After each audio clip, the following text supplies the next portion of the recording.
Hello, Paul here. I want to talk a little bit today about how you can be thinking about reading as somebody who is in an upper level literature class and also beyond that, somebody who is part of society trying to, improve and enrich things with their intellect. Um, so reading and writing have really only been around for a certain number of thousands of years, maybe 10,000 years at the outside. We can think about classical times, so times that were maybe 2,500 to 2,000 years ago, um, and think about how it began to change society, and think about what reading and writing and literacy really means to us as human beings.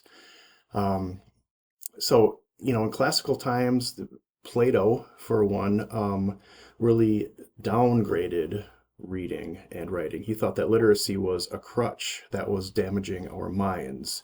We were no longer memorizing things and able to completely operate out of our own minds. So he saw that as a negative. And many people at the time did see that as negative. Ironically, Plato was literate. He knew how to read and write. He just thought that it's not something that had value that we should be doing all the time. Then Aristotle came along and wrote his treatise called On Rhetoric, which we still use today because it was that profound of a text. And within this treatise, that was about a systematic way for communicating and persuading. He nailed down so much of the terminology that we still use today and gave us some processes to use. And one of those components to this was reading and writing. So he started to bring literacy sort of into the forefront, something that was more normalized in our culture. And that's an extremely important thing. Um, People becoming literate completely changed the world. It changed our minds, how we use our minds, and it even changed the structures of our brains. The types of societies that we have today wouldn't be possible without a global kind of literacy. Um, Walter Ong is a really interesting thinker who's more contemporary, and he talks about how even though Plato was downgrading literacy, the kinds of sophisticated thinking that Plato was doing would not have been possible without literacy. And I'm talking about literacy on an individual level and on sort of a larger scale because this all works together. Literacy allowed us to move out of this idea of understanding things in sort of a familial way, in sort of a way that is passed down from generation to generation and has to be memorized and told as stories. While that stuff has infinite value and we need to always preserve that, there's also another thing that we can do that's different from that if we have literacy. And that is to have future thinking, to be able to think about things, not have to hold everything in place in our mind at once in order to think about something. To be able to think historically and think toward the future, to be able to integrate different kinds of thinking that aren't coming right from our minds or from our ancestral knowledge. And there's value in that too. It's created large, complex societies for better or for worse. But I personally feel like I would like to keep living in societies like that. So I value our literacy. So changing the mind, changing the brain is something that is done through immersive reading. So when I'm talking about reading changing the way our minds work, I'm talking about a sustained attention to a text. I'm talking about concentrating on something and focusing attention on something for a sustained period and becoming sort of a character in what we're reading. The power of that cannot be overestimated. Um, this sort of in-depth reading is something that neuroscientists will talk about. Um, and there are specialized patterns of recognition in the brain that are stimulated by this sort of reading. So you can talk about expanding your mind and becoming more open-minded, but you can also talk about physically strengthening your brain at the physical level through this sort of immersive reading. It causes more flexibility in your brain. It helps you to establish your individuality while still understanding the context in which you're living. It causes you to have faster and more complex thinking. Um, it supports other parts of the brain also. So the parts of your brain that aren't directly being used for the pattern recognition that reading is using are supported by this. And a neurologist would call this a cognitive reserve. So, in other words, strengthening one part of the brain will strengthen another part of the brain, and this will actually protect our brains as we age.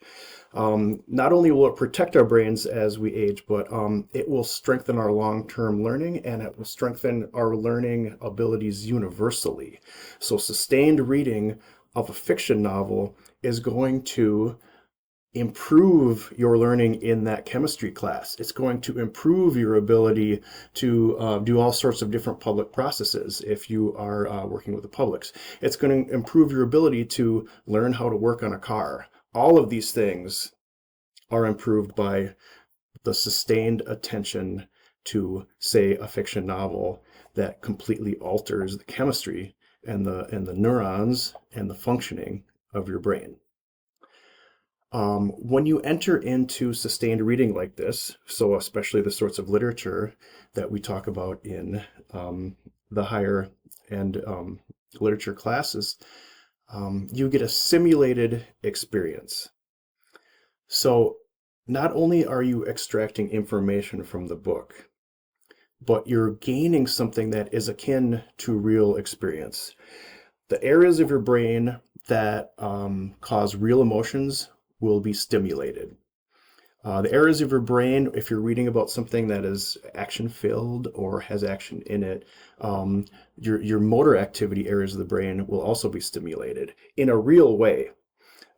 So this is something that's very close to having an actual experience, not just an extractive experience where you're just getting information from something.